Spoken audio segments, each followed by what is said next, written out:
When most people hear the name Mother Teresa, they think of a saint, the tiny woman in a white sari holding the poor in Calcutta, praised by presidents and popes, and even crowned with the Nobel Peace Prize. We are talking about the Nobel Peace Prize. Now, her images walking into a war zone in Beirut to carry children to safety will be with us for the rest of our lives. That's the image the world has carried for decades. But dig a little deeper and a very different picture begins to surface. Dr. Arup Chaji, a physician from Calcutta who spent years investigating Teresa's work, says the global image of the saint of the gutters was largely a myth, crafted by Western media. Well, on the ground, there was neglect, poor care, and political opportunism. And the cracks are hard to ignore. She preached that suffering was holy, yet when she fell ill, just like Mahatma Gandhi, she went to the best hospitals money could buy.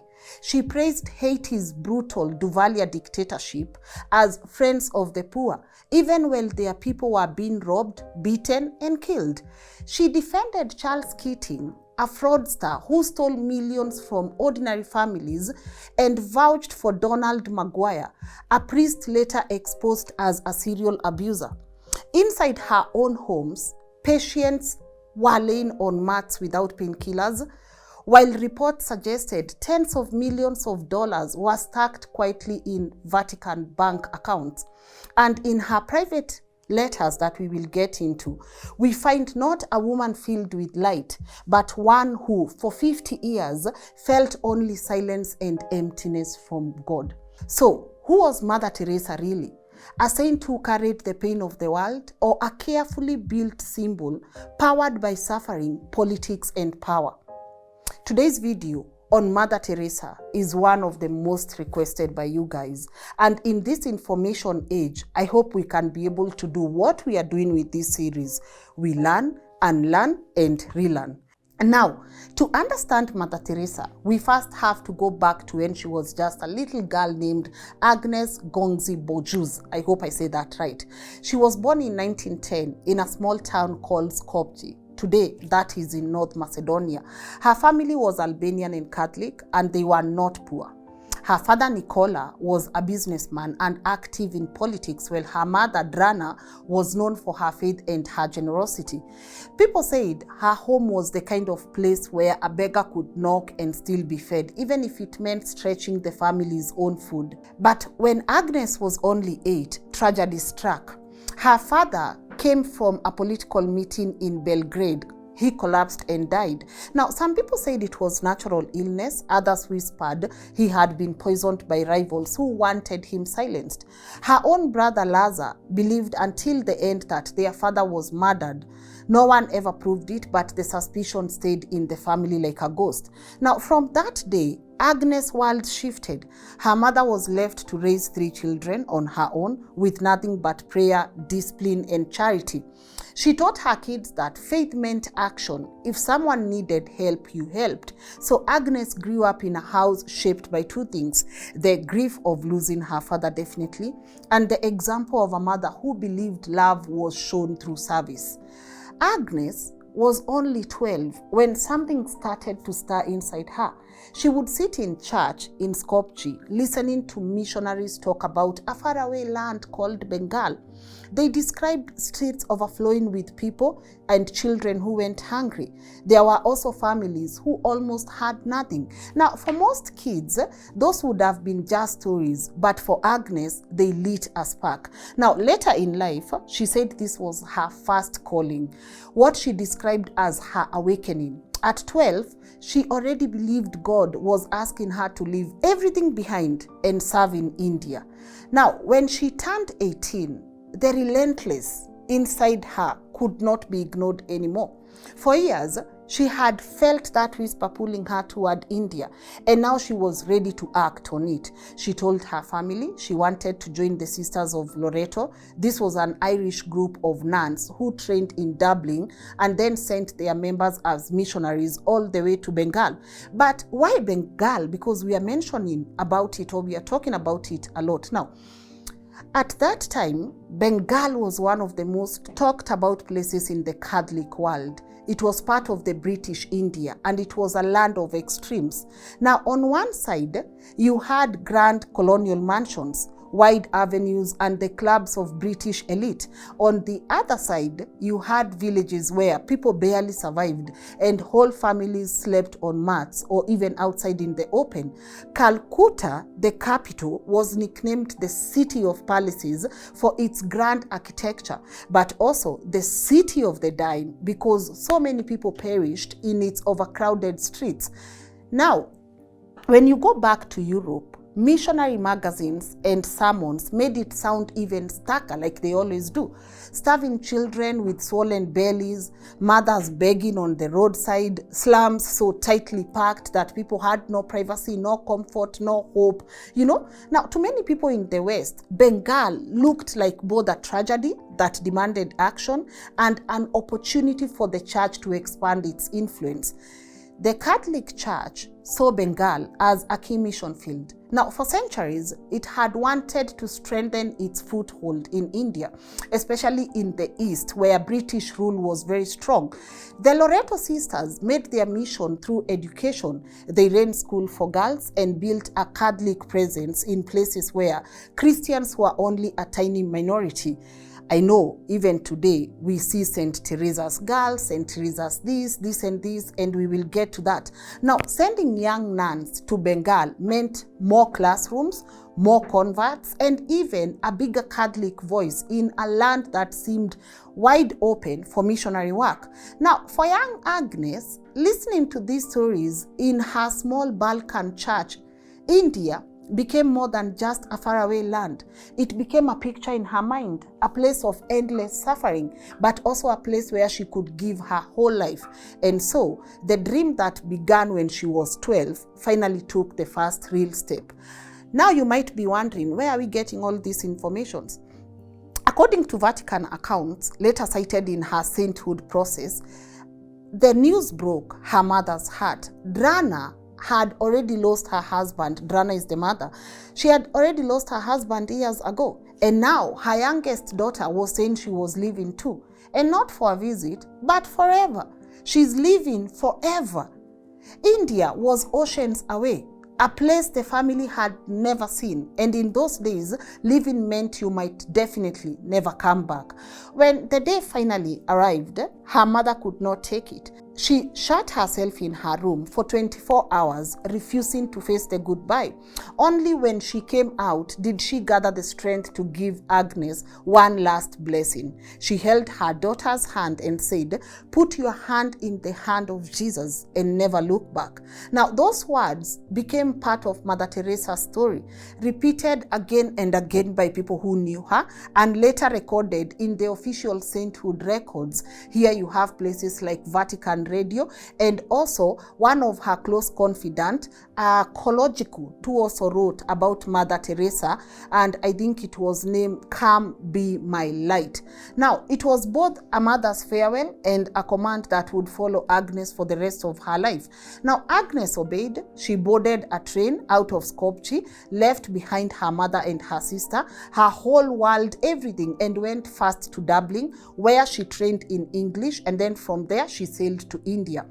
What makes this moment even heavier is that she never saw her family again. A few years later, Albania fell under communist rule. The new government sealed the borders, labeling people like Teresa Vatican agents. Now, travel was very impossible. Her mother and sister died there, and Teresa carried that wound for the rest of her life. She admitted it openly years later, speaking to her confidant, Father Brian, and she said, "God does not have to judge me because my mother will judge me. I caused her so much pain when I left," right? You can find that in Father Brian's Mother Teresa, "Come Be My Light," that was written in 2007. Now, Agnes was just 19 when she finally reached India. Her first stop was not the noisy streets of Calcutta, but the quiet hills of Darjeeling, where she trained with the Sisters of Loreto. After that, they sent her down to Calcutta, And that's where many people get it wrong. She did not step straight into the gutters. She walked into a school. For almost 20 years, she lived inside the Loreto convent and taught at St. Mary's in Italy. She wasn't tending to the dying yet. She was a teacher. She taught geography and religion, led choirs, rang the bell, and also marked homework. By mid-1940s, she had become the headmistress. The girls and other nuns said she was very strict, but also very organized and also well respected. She even learned enough Bengali to teach with ease. Now, inside those walls, her life was steady. She had a bed to sleep in, regular meals, order, and the routine of convent life. Her world was definitely chalk and blackboards, but not pavements and deathbeds yet. And then the city cracked wide open. In 1943 came the Bengali famine, one of the worst human disasters in modern history. Historians estimate between 2 and 3 million people died. Corpses were left on sidewalks, too many to bury. Children with hollow eyes sat in the dust, too weak to cry, their ribs sticking out like cages. At the very same time, shop windows in Calcutta still displayed rice and bread for those who had money.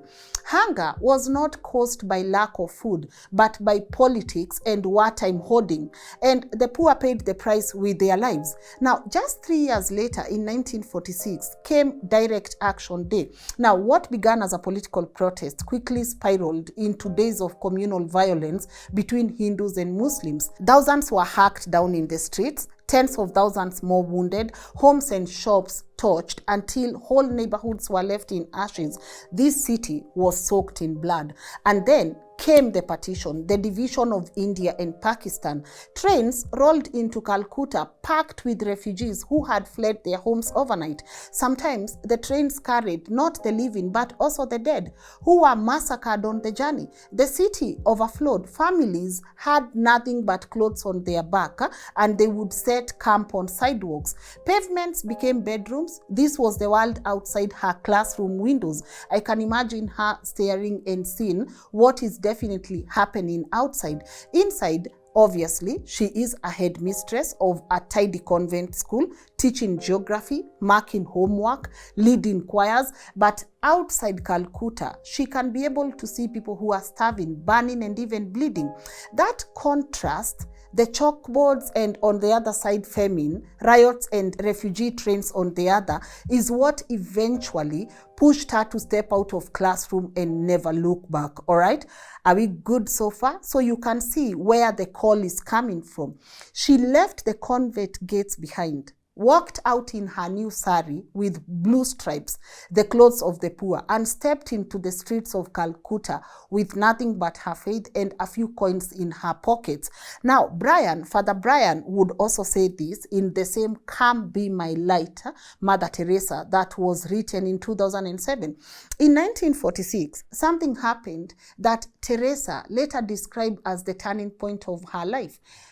She was on a train heading up to Dajin, the same hills where she had trained years before. It was September 10th, her 36th birthday. She was sitting in her carriage. As she later explained in letters collected by Father Brian, she felt Jesus speak directly to her heart. She said this wasn't the same general call she had felt since she was 12. This was different. It was very personal, specific, and impossible to ignore. She believed Christ was telling her, leave the safety of the convent, step outside its walls, and serve the poorest of the poor. Later, she would describe this again as a call within a call. But even after that train ride, she did not rush. She wrestled with it for almost 2 years, torn between her vows as a Loreto nun, her respected role as a headmistress, and this new voice asking her to walk away from everything she had built. She wrote to her superiors, asked for guidance, and even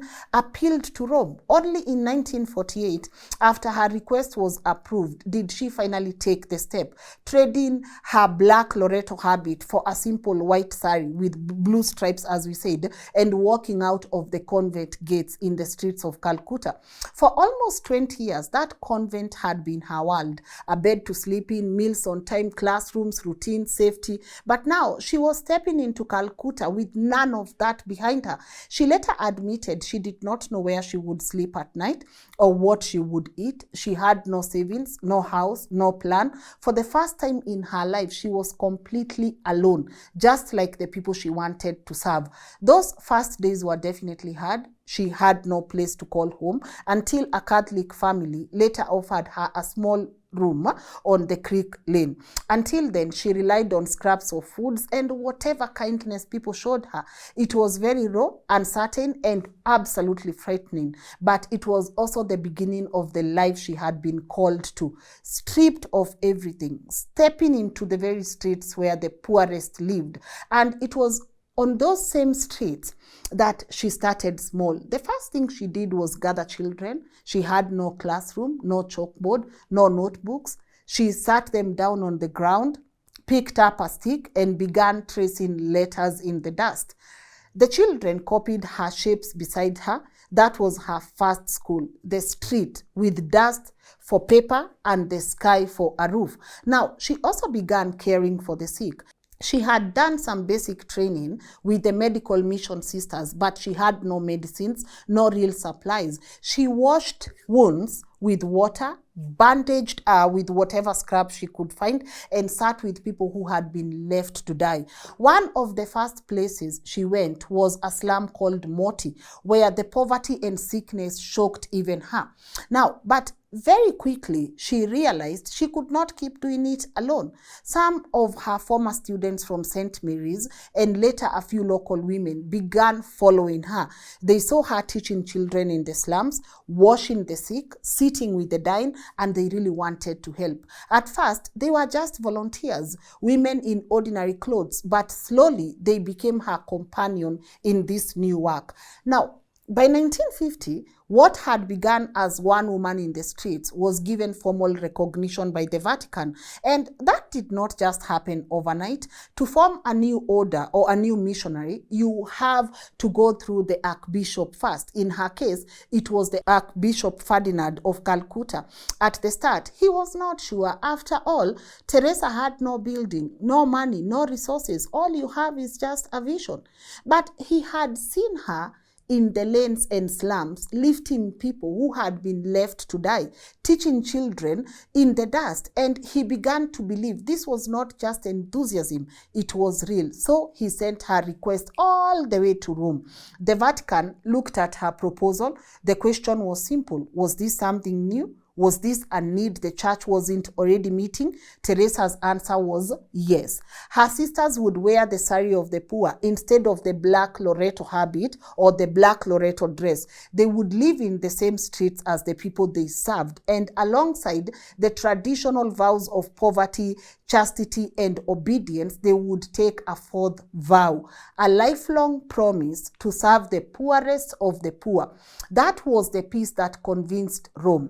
Now, on October 7, 1950, the church officially recognized her new family of nuns, and this is what we all know as the missionaries of charity. Now, they needed a home. They've been recognized, but they need a home. So in 1952, with permission from the city, she took over a building in Calcutta, right beside the great temple of Kali, the Hindu goddess of death and destruction.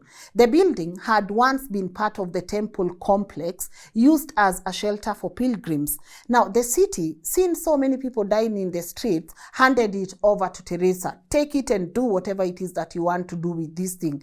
She renamed it Nimal Hirde, the home of the pure heart. But people in Calcutta quickly gave it another name, the home for the dying. And the name tells you exactly what it was. This was not a hospital where the sick came hoping to get better. It was a place where people who were already dying could be taken off the streets, so their last breath wouldn't be on a dirty pavement with no one besides them. Her sisters would walk through the lanes and markets of Calcutta looking for people who had been abandoned. You have lepers no one wanted to touch, homeless men and women too weak to move, children starving, and people with diseases no hospital would admit. They would lift them up, carry them back to Calcutta, a building right next to the great temple of Kali, as we said, and lay them on simple mats. Now, there, they washed them, gave them a little of food and maybe a sip of water. And most importantly, there was someone to sit with them until the end. Many died the same night, some after just a few days. Now, no one kept careful numbers in the early years, but over time it added.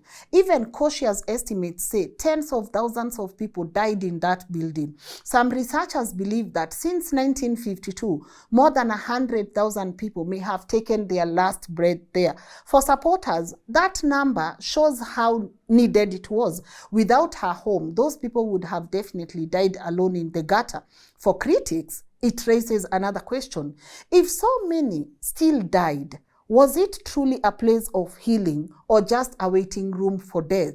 I mean, what is the operation model of this place? If people are still going inside that place to die, and all they are being given is someone to talk to before they die, then what is the use of this place? Now, by the late 1960s, Teresa was known in Calcutta, but outside India, hardly anyone heard of her. That changed in 1969. When a British journalist named Malcolm Muggeridge walked into Calcutta with a BBC film crew. Now, Malcolm was not just any reporter. He was a sharp, witty television personality, and even by then, a Christian convert looking for signs of faith in a changing world. What he found in Calcutta shocked him. He watched Teresa and her sisters lifting the dying off the streets, bathing them, feeding them, sitting with them as they took their last breath. To him, this was not just charity. This was holiness. The crew filmed inside Calcutta, but there was a problem.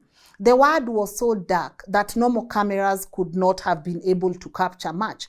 Yet when they got back to London and developed the film, the images came out glowing, lit up with a strange brightness. Malcolm declared it a miracle. Proof, he said, that God's light surrounded Mother Teresa and her work. But the cameraman, Ken Macmillan, told a very different story. He explained later that this was not divine light at all. He said it was a new low light Kodak film stock they had just started using. In his words, Muggeridge was convinced it was divine light, but all he was ready to do was just cheer for Kodak because here you go, you discovered something very, very important. But still, Malcolm said the word miracle, it stuck. The moment he said that word miracle, it stuck. The BBC documentary aired in Britain, and suddenly millions of viewers were seeing Teresa not just as a nun, but as something saintly. Malcolm followed it up with a book called Something Beautiful for God in 1971, and that sealed the image completely. The tiny woman in a white sari, carrying the dying in her arms, radiant with God's light. She was no longer just Teresa of Calcutta. She was the saint of the gutters. You can imagine now the reaction in the West. It was overwhelming. Churches, charities, ordinary people rushed to support her. Donations grew. Volunteers wanted to come and serve with her. The media could not get enough of the story, but not everyone agreed. Critics in Calcutta said the film painted their city as nothing but misery, ignoring what else was happening there, culture, music, and their spirit of resilience. Later on, writers like Christopher Hitchens would call the film pure propaganda, a piece of Western myth-making that turned Teresa into a saint, while sidestepping the problems inside her own homes. But whatever the criticism, the effect was real. That one BBC film lit the fuse. It transformed Mother Teresa from a local nun running a small mission into a global icon. And once the world saw her that way, that image was almost impossible to unsee. Let's go and see the awards that will follow. Because 10 years after that BBC documentary, The image of Mother Teresa had grown so large, it was almost untouchable. She wasn't just a nun anymore. She was a symbol held by presidents, popes, and the press as proof that holiness still walked on earth. And in 1979, the Nobel Committee in Oslo decided to crown that image with the biggest award of all, the Nobel Peace Prize. When the announcement came, it sent ripples across the world. Here was a woman who owned no property, lived in a slum, wore a 10-rupee sari, being recognized alongside heads of state and world leaders. The contrast made the story even stronger. Newspaper carried her picture, tiny in stature but massive in reputation, the saint of the gutters, now a Nobel laureate. But the most talked about moment wasn't the medal or the money. It was her speech. Standing before the world, Teresa did not focus on famine or war, the things most Nobel winners highlight. Instead, she spoke about abortion.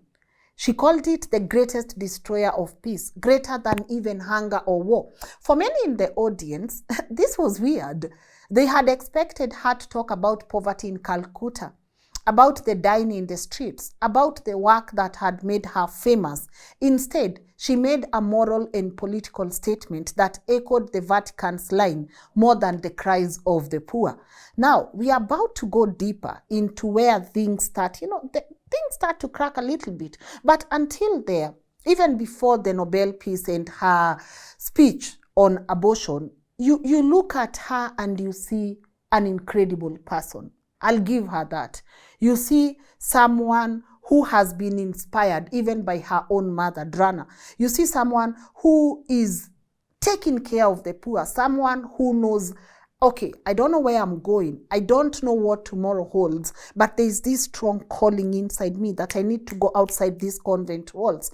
I need to leave this school and I need to start tending to the people who are outside these walls. You see an incredible woman. And even when she's giving this speech about abortion, to her supporters, this was proof of her courage. She had used the world's biggest platform to defend what she believed was sacred. But now to her critics, this was troubling. They argued that the Nobel stage, meant to honor peace, had been turned into a pulpit for Catholic doctrine. Actually, I can imagine some people thinking, nah, this woman is just saying what the Vatican has told her to say, and that is why she's not even addressing things that people know her. This effect was absolutely undeniable. The Nobel Peace Prize catapulted Mother Teresa into a league very few people occupy even up to date. She was no longer just a figure of charity. She was now a global moral voice. She can stand there and she can talk about abortion and there's nothing you can do. Politicians wanted to be photographed with her. You have leaders who are inviting her to their countries, and money flowed into her accounts, her order, that is her missionary, that order. The missionaries of charity spread beyond India, opening houses in Africa, Latin America, and even the United States. Can you imagine how mega this became for her?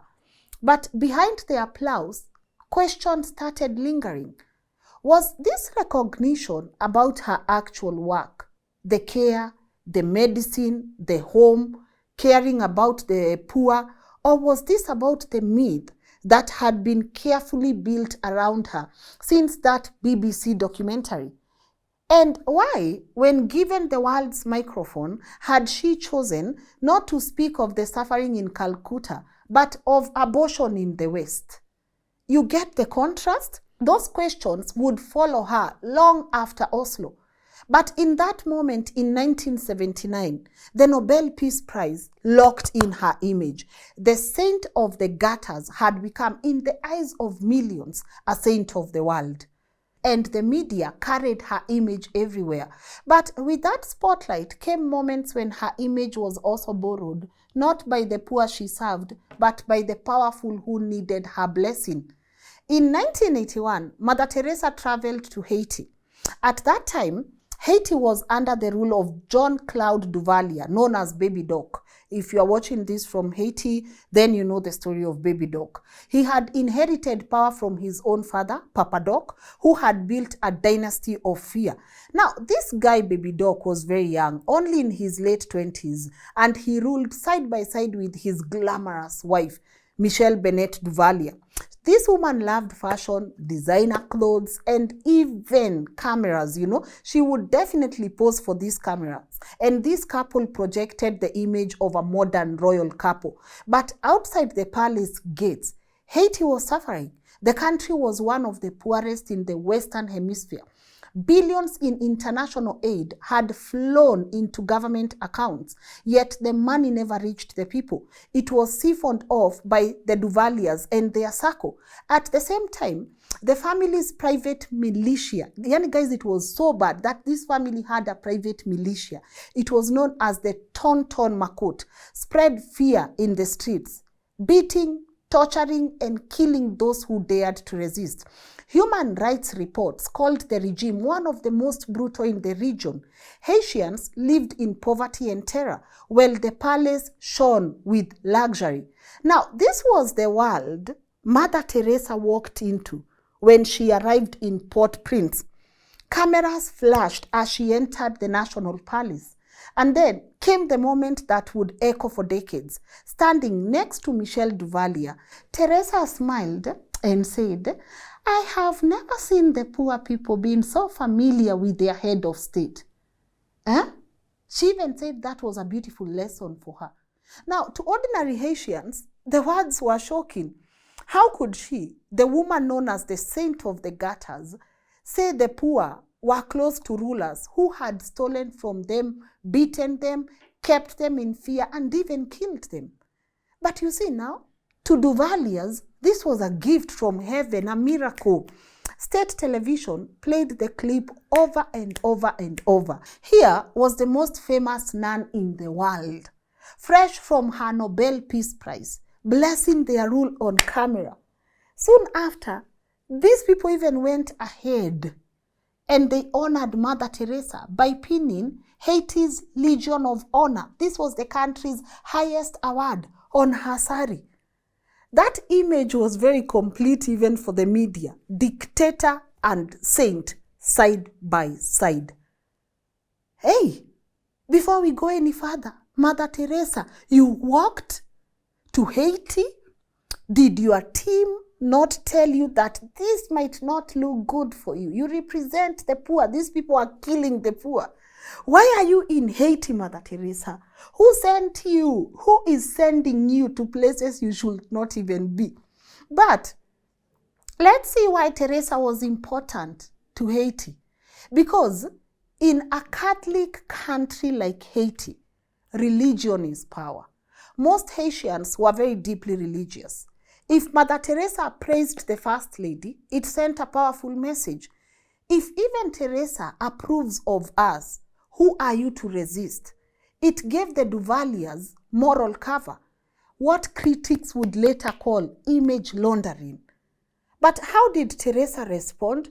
You would think, even her, by the way, maybe going back home, she realizes, what have I gotten myself to? You would think she would be the first person to respond and say something. You are Mother Teresa, the saint of the gutters. You were posing with dictators. But you know what? She never corrected her words. She never publicly condemned the Duvaliers' brutality. For her supporters, this was just a nun being gracious, not political. They argue she was out of her depth. She saw individuals, not regimes, and meant only to encourage. But for her critics, the silence was devastating. They say she had allowed herself to be used by one of the world's most corrupt families, and that her blessing hurt the very poor she claimed to serve. You see the contrast? You see why people would definitely have a problem with this? Years later, writers like Christopher Hitchens would point to Haiti as one of the clearest examples of her image being used to whitewash power. And for many Haitians who lived through that time, the memory of her standing in that palace, praising the First Lady, posing for pictures with those dictators felt like betrayal. Haiti became more than just a stop on her travels. It became a warning of what happens when sainthood meets politics, and how easily a smile and a few words can erase years of suffering in the eyes of the world. Because again, if people in Haiti are complaining of bad leadership, but newspapers are showing us images of Mother Teresa and the same people who are being labeled dictators, who has a problem? It's you, the citizens, that have a problem. This leader is ordained, and that is why people like Mother Teresa are posing with these leaders, right? But Haiti was not the only time Teresa messed up, because call it for what it is. We praised her for the amazing work, but here, the mess-ups have begun. That was not the only mess-up, because in 1980s, she found a wealthy friend in the United States, a man named Charles Keating. If you are watching this and Keating took your family's money, I'm sorry. Now to the world, this man looked like a respectable businessman.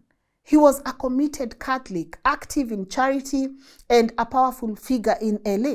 He gave generously to religious causes, and Teresa's work was one of them. To her, he was simply a donor helping her mission. But behind the surface, Keating was running one of the biggest financial scams in American history.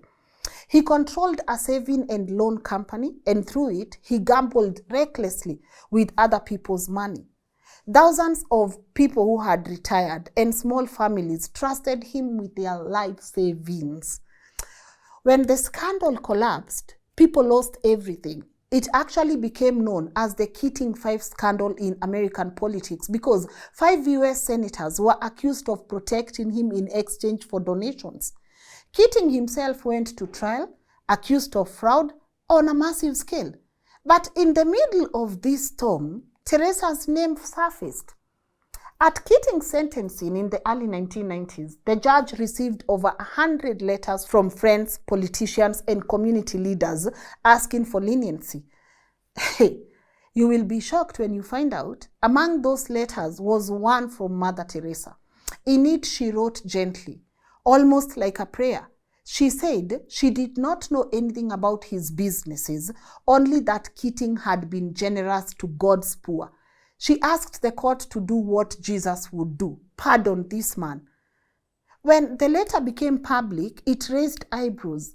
Here was the world's most famous nun asking a US judge to show mercy to a convicted fraudster. The prosecutor in that case, Paul Tully, did not let this letter pass quietly. He wrote a letter back in public directly to Mother Teresa. He thanked her for her compassion, but added a sting. If you have received money that Mr. Keating stole, then Jesus would promptly return the money to its rightful owners. This was definitely a devastating reply. It cut through the image of holiness and put the question plainly. Had Mother Teresa's mission been built, at least in part, on stolen money? Now, what happened next? Because if I'm Mother Teresa and I've received this letter, I'll be like, shikeni pesa zenyu, take your money. I don't want money that was stolen. But you know what? There is no record, zero, that Mother Teresa replied to the letter. There is no record that she returned the money. Now, her defenders, if you are a defender watching this, you will also argue that there is no way she would have known every donation, where it came from, and that her mission depended on trust in God's providence. But the critics now, the ones that are watching this, will say something different. She will say that this was another example of her image shielding the powerful. That instead of standing with the victims, because the Keating case is not just a case, it's one of the biggest fraud cases in the US. You would think she would actually urge the guy to return the money, because people here have lost their life savings. But instead, she wrote to defend the man who took the money. And even when she had been asked to return the money she got from this man, she did not. But you know what? again, because of the things that she had done before, these scandals did not sink her. Her global reputation was still growing and it was very strong. But it also left a mark. It raised a question that would follow her everywhere. When money poured into her mission, did anyone ever ask where this money came from? And did holiness excuse looking the other way? And Keating was not the only one. In 1980, Mother Teresa had become one of the most famous women in the world. Remember that? People wanted photos with this woman. We spoke about that. And one of these people is a priest who was also a Jesuit named Donald Maguire. Now, people say Maguire was smooth and impressive. He spoke very well, knew scripture inside and out, and led retreats that people said were very powerful. He even preached to Teresa's own crew, her own sisters, the missionaries of charity. And for a time, he was treated almost like a spiritual advisor in her circle. So we want to establish the closeness here. They were very close. But in 1993, a complaint came in that Maguire had abused a young boy, actually a child. Jesuit leaders quietly pulled him from ministry and sent him away for evaluation. Now, that should have been the end. But in 1994, okay, this is happening in 93. And then in 1994, a letter went to his Jesuit superiors. It was on Missionaries of Charity letterhead, and it carried Mother Teresa's name. In that letter, she said she had confidence and trust in Maguire, and asked that his vital ministry be restored. The letter later turned up in court files. That letter carried weight. When the most admired nun in the world vouched for Maguire, it gave him cover.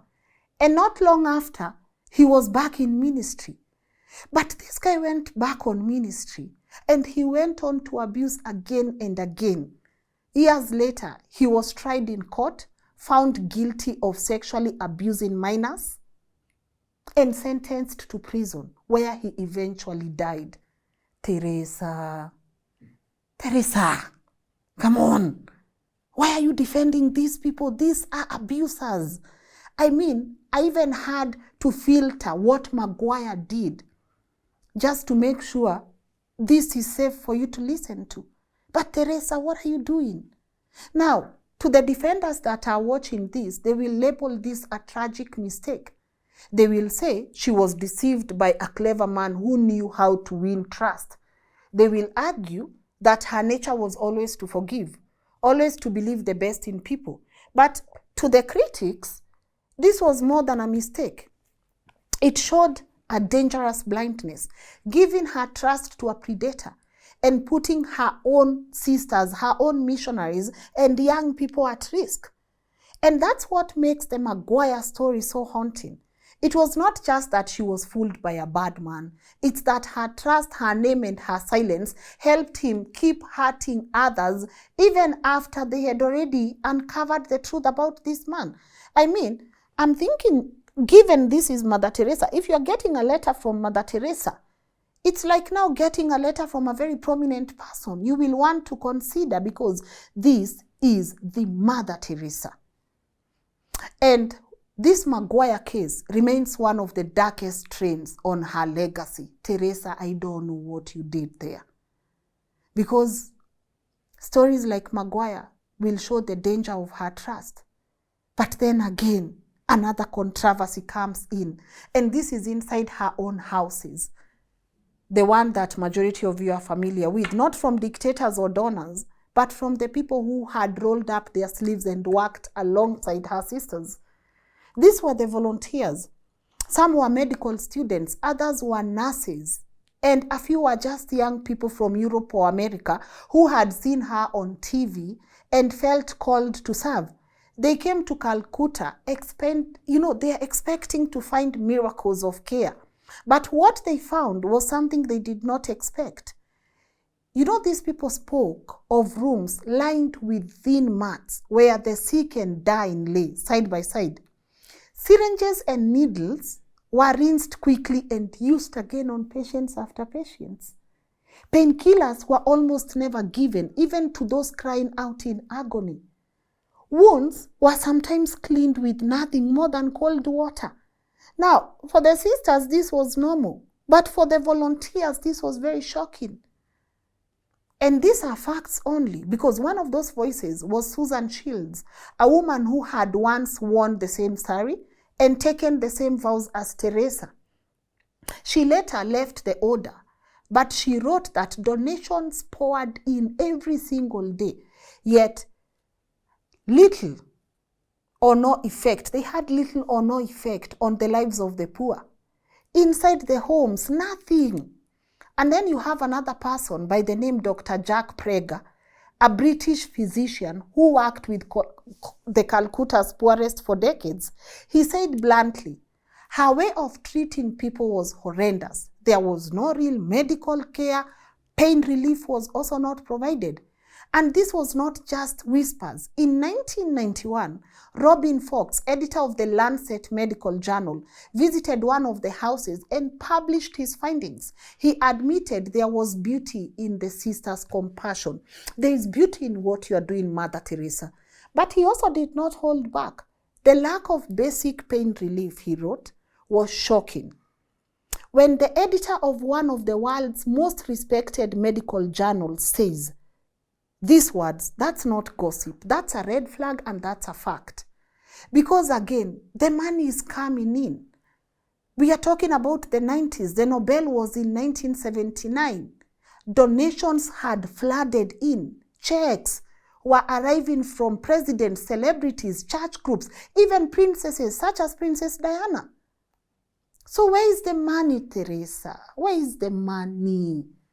Some reports later suggested that the missionaries of charity were handling funds in hundreds of millions of dollars. But in these homes themselves, what is happening? The conditions are not changing. But you see, there was also a simple explanation for why the situation is not changing. In Teresa's own words, you can get part of this answer. She often told the sisters and visitors that suffering was not meaningless. Suffering is a gift from God. She once said this is a sign that you are close to Jesus on the cross. In her mind, the point was not cure, but to give dignity in dying, to make sure no one died alone or unloved. So why are people donating? Why? And this is where you get where the doctors and the volunteers are coming from. Because this sounds like a dangerous theology, almost a cult. Now, if pain could be eased, why are we not easing this pain? Why are we not giving these people painkiller? If people could be treated, why are they not being treated? With all the money, where was the morphine, the antibiotics, good beds? Why were those still so rare? Why, Teresa? This debate burst into the open in 1994 when British writer Christopher Hitchens fronted a documentary called Hell's Angel. Now, for the first time on television, millions had a completely different view of Mother Teresa. Not a saint, but a woman who glorified suffering, kept her clinics substandard, and offered her image to dictators and fraudsters. A year later, he doubled down in his book, The Missionary Position. He actually wrote a book called Missionary Position about Teresa. Now, the reaction from both the book and the documentary split the world. In Calcutta, some locals quietly agreed. They had seen the same things, but others continued defending Teresa, saying, at least she takes in people no one else will touch. Surely that has to count for something. That has to count for something. In the West, her image barely slipped. Newspapers and TV still ran glowing features, showing her carrying the dying and calling her the saint of the gutters. But now, the question planted in the 1990s never went away. If millions of dollars was raised, why did the conditions not improve? Right? If holiness meant standing with the poor, Why did she stand beside the rich and the corrupt? And then you are telling the poor suffering belongs. Yeah? Come on. Come on. But again, that will still not break her image. The Vatican still praised her, and world leaders continued lining up to meet her. But for the first time in the 90s, the cracks were visible. And once many of the people saw them, they could not unsee them. They could not, because one of the biggest cracks here is money. Investigators found that while her homes in Calcutta stayed basic, bare floors, reused syringes, little medicine, her order was sitting on huge amounts of cash. One report actually said there was more than 50 million US dollars in just one of her New York bank accounts. Later, an Italian journalist, Ngugi, claimed that so much of her money was stored in the Vatican bank that she could have emptied it with a single call. Now, to her defendants once again, because today we are catering to the defenders and the critics, there was nothing wrong with that. By then, the missionaries of charity had spread to more than 100 countries. They said the money was being saved for the future, for building new houses, for keeping the order going. But people be dying. People are dying. And this is why critics will ask the obvious. If millions were in the bank, why were people dying in Calcutta? You know? Why were they being given aspirin instead of morphine? Why were patients still lying on mats instead of proper beds? To them, the money did not match the mission. This is BS. The money you have and what we are seeing, something is not making sense. And the Vatican, you know, silent. Popes continued praising Teresa's holiness. The church canonized her as a saint. But the books were never opened. Even when Pope Francis later promised transparency in the Vatican bank, Teresa's fortune was never explained. Her accounting book were never opened or touched. And that silence spoke loudly. To believers, it proved the money was in safe hands, parts of God's plan. To skeptics, it felt the poor had given in faith, and their offerings had disappeared in vaults in Rome, far from the slums they were meant to help. By the mid-1990s, Mother Teresa's health began failing. She battled heart problems, infections, and fatigue. But the sisters still voted her to remain as their leader. Then on September 5th, 1997 in Calcutta, the woman the world had called the Saint of Gutters died at age 87. Within hours, the news spread. Across the globe, presidents and popes issued statements. Bill Clinton actually called her one of the greatest humanitarians of our times. The United Nations lowered its flag. India gave her a state funeral, a rare honor normally reserved for prime ministers. Her coffin, draped in the white and blue sari of her order, was placed on a gun carriage, usually reserved for military heroes. Soldiers lined the street, choirs sang, and tens of thousands of ordinary people crowded the roads, some weeping, some kneeling, others simply quiet. She had once carried the dying in her arms. Now she was carried through Calcutta like the head of state. Now, the service at Netaji Indoor Stadium brought together a strange mix of worlds. Hillary Clinton, Queen Sofia of Spain, and emissaries from the Vatican sat alongside Hindu priests, Muslim imams, and Sikh leaders. It was one of the few times in India's history that every major faith bowed its head together in public mourning. But even as the world mourned, dissenting voices refused to stay quiet.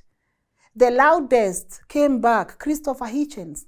He went on air to remind viewers of his 1994 film, Hell's Angel, and his book, The Missionary Position. He argued that Mother Teresa's legend was built on myth, that she offered comfort, yes, but glorified suffering. She defended dictators and accepted money from fraudsters.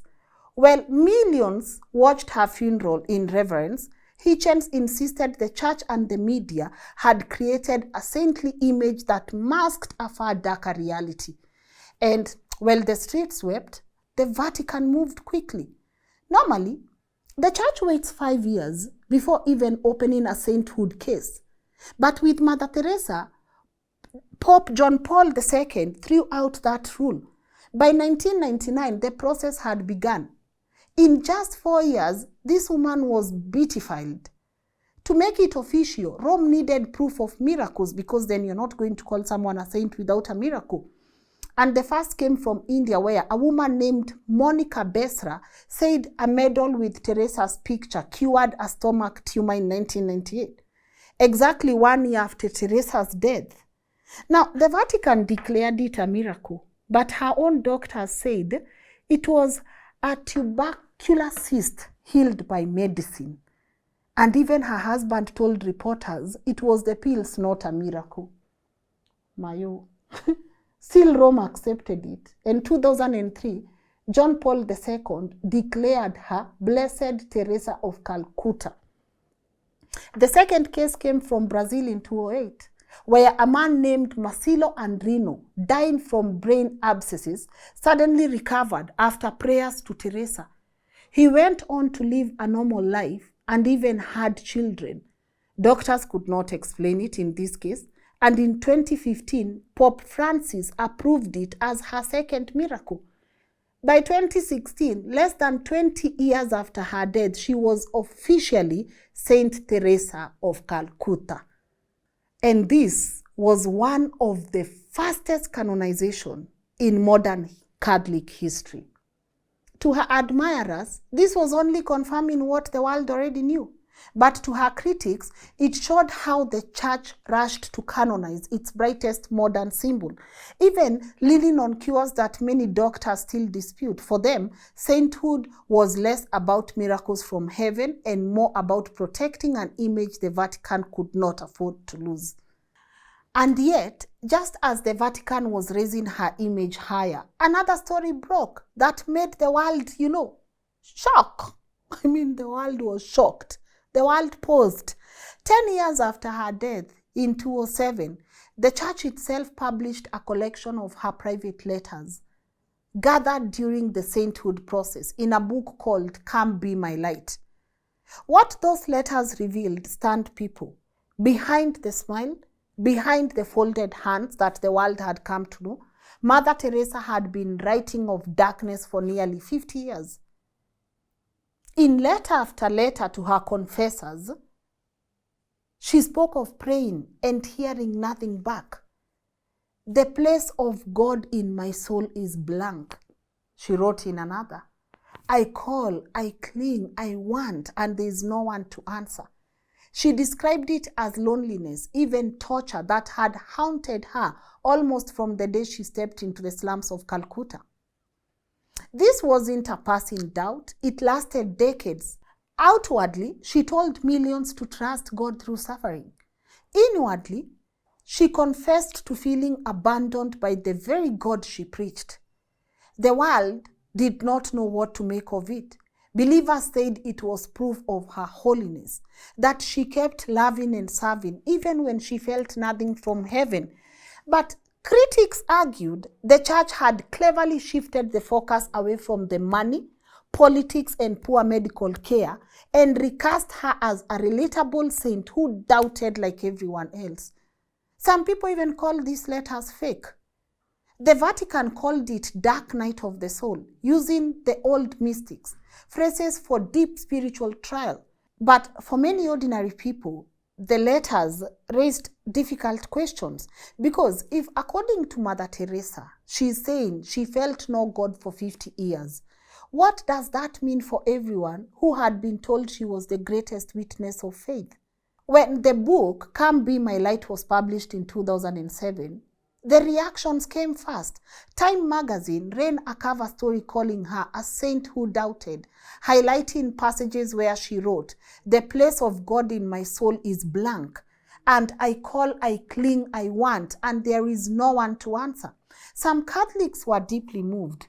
Jesuit writers in America magazine argued that her hidden struggle actually proved her holiness because she kept feeding the hungry and comforting the dying even when she felt nothing from heaven. I mean, this was a sign of faith. To them, it's a sign of faith, and it's faith in action, not just the faith of feelings. But again, critics will see it differently because Christopher Hitchens, who had already attacked her legacy in his film Hell's Angel, told Newsweek and other outlets that the church was pinning the letters on purpose. To him, publishing her doubts was a way of distracting the world from harder questions about the millions in donations, her ties to dictators and fraudsters, and the medical neglect in her homes. Instead of facing those criticisms, according to him, the Vatican had turned Teresa into a relatable saint who struggled like everyone else. And then, of course, when you see Teresa is struggling just like you and I, you are going to forget about everything. You know, among ordinary believers, the reaction was mixed. The Associated Press reported Catholics who admitted they were shaken. Even if Mother Teresa could not feel God, what chance is there for the rest of us? Once again, just as her funeral and her canonization, the story split into two. For many, she was more inspiring than ever, a saint who kept going in silence. But for others, those letters only confirmed the gap between the woman she was and the legend the world had been sold. Now, it's been almost 30 years since Mother Teresa died, but the year is 2025, and the name Mother Teresa still divides people, like majority of you who are watching. To some, she's still a saint. The woman who picked up the dying from the streets, carried children out of war zones in Beirut, opened AIDS homes when people in the world were afraid, and she also gave dignity to the forgotten. For them, no amount of criticism whatsoever can take that away. But to others who are watching, her story is a warning. People will point to the reused needles in her homes, patients left in pain without medicine, millions stored in Vatican banks while the poor lay on the mats, the smiling photos with dictators, and the way she defended men who turned out to be fraudsters or abusers. They will ask, was this really holiness? Or was it power dressed up as charity? And even after her death, the questions will not stop. Go back to 2018. Her own order, the Missionaries of Charity, faced scandal when a nun and a worker in Ranchi were arrested for selling babies. The government ordered inspections of all their homes, all the Missionaries of Charity in India. The sisters said they were shocked, but to many people, the damage was already done. Just a few years before that, the order had even pulled out of adoptions because they refused to follow new Indian laws meant to stop trafficking. Now, there is no proof, of course, Mother Teresa herself ever sold children. This is happening years after her death. But the fact that her order was caught up in something like this only made her critics louder. So the divide remains. Believers point to the miracles, the spread of her sisters across the world, Missionaries of Charity, and her strength to keep going even when she felt no presence of God. Critics point out again to the suffering in her homes, the money, the politics, and now the scandals. And that is why even today, she's seen as two things at once, a saint to millions and a hypocrite to others. Her life forces us to ask very hard questions. Is love without medicine okay? Is comfort without cure just another way of keeping the poor in their place? And maybe that is the real test. Do we want saints who make us feel good, even if the truth is complicated? Or do we demand honesty and accountability, even from those we once called holy? In the end, the choice is definitely yours. Was Mother Teresa a saint or a monster? Because when you take a look at 1982, during the Lebanese Civil War, Beirut was burning. You had snipers lined in rooftops, bombs were shaking neighborhoods, and in the middle of it all was a hospital full of disabled and orphaned children who were trapped between two battle lines. For days, no one dared to move them.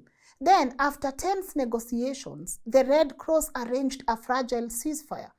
And when the moment came, Mother Teresa walked into that hospital, lifted children into her arms, and carried them out.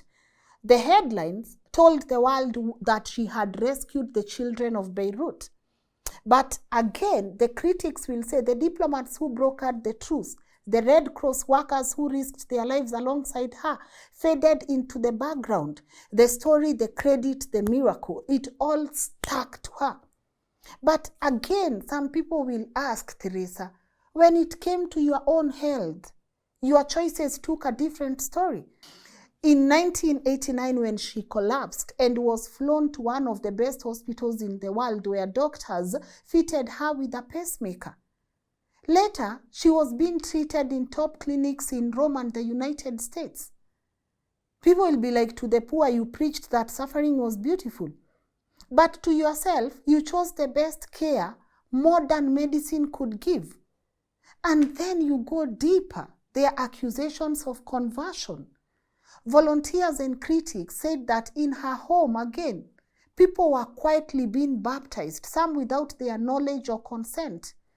Defenders will call it an act of love, giving souls a chance at heaven before death, but critics will call it theft.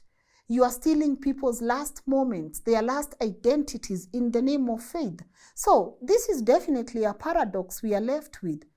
The rescuer in Beirut who took the credit, the patient in luxury hospitals, the nun accused of baptizing the dying in secret. Was she a saint who carried the world's pain, or a symbol of power built on other people's suffering? In the end, you guys, you have to decide. Again, as I said, who do you think Mother Teresa really was? Was she a saint, as many people call her, or was she a monster, as critics call her? That's for you to decide. Personally, I think when you go back and you look at her, way before the news, way before people knew of the Mother Teresa in Calcutta, I think she was doing some amazing work. I think there were mistakes, definitely. I think after you pose with a dictator and you realize this is messed up, assure your people, by the way, that's not for me. I'm still standing with the poor. I think, again, I don't know, guys. I'm as mixed as you are right now. But you know what we do respectfully on the comment section. Let's have a discussion. Walk me through your thoughts. Because I love the fact that we've catered to the defenders and the critics. And everyone is allowed to view this the way they want to view it. But I would love to know what your take home has been on the comment section. Are you one of those people who are saying, come on, guys, can't you see the people this woman helped? Can't you see the lives she saved? Can't you see that people died in dignity because they were in her presence? Or are you the people who are like, okay, Lynn, let's excuse her behavior. Where is the money still? Vatican, can you tell us where the money went to? Because people donated faithfully. People went out and they volunteered. People saw a good cause and they wanted to associate with it. So, I don't know you guys what questions you are asking. The question on the money, the millions, has never been answered. Vatican itself has never given an answer to this. But I feel until they do, this woman's legacy will always be, I don't know, it will always be a mix. It will always be a mix of different feelings from different people. When some people say she gave people faith when they almost died, and some people say that was not her choice to make. Baptizing them and talking to them about Christ, that was not her choice to make. What are your views? Really interested. For me, I think what me and the team have done, we've delivered it to you the way we know it to be true. It doesn't favor any side, but at least it tells you the truth about this woman. And now the choice is yours to make on Do you hold her at a pedestal, or do you say she's just a human being who made mistakes?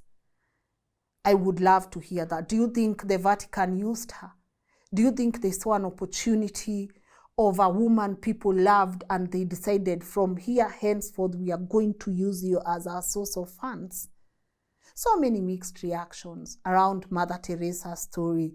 But I have to say, this one, it's not where I say Mahatma Gandhi out. This is where I'm also torn. I'm like, okay, Lynn, now what? Even me, I'm like, now what? Now what? Sawa, tell me your thoughts on the comment section, guys. It's been an amazing time having these conversations with you. You ask for it, we deliver. And I just want to take this moment to approach the research team and the work that goes into putting this together. We are finding out so many things, and we are also like, wait a minute, what? Yeah, I'm still stuck at Mahatma Gandhi, guys. That one I'm never forgiving. But moving on.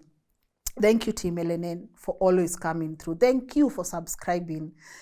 You know, I went and saw the subscribers and how you guys have subscribed, and I did not think this is something that you also deeply needed. So I appreciate that. Appreciate all the new subscribers that we have. Here we keep it real. Yeah. And we want to keep it real with you as well.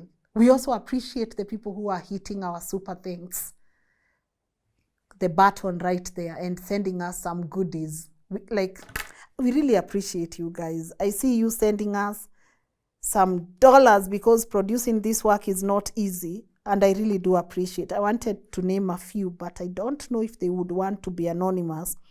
But that is always on the comment section, guys. You can see it. So you can also support us through our super thanks, join our membership club, or use our M-Pesa number that is right there. There's also a pay bill on your screen, or use our PayPal, okay? Now, this is the part I ask you, who next? I see you guys asking for people. I know Idi Amin is coming very soon. Jomo Kenyatta somewhere along the line. But I really do appreciate that you guys are also actively participating in who you want to hear about next. So kudos to you. Let me know on the comment section, and hopefully I see you guys next week. It's been real, covering the story of Mother Teresa, the saint of Calcutta. Bye-bye.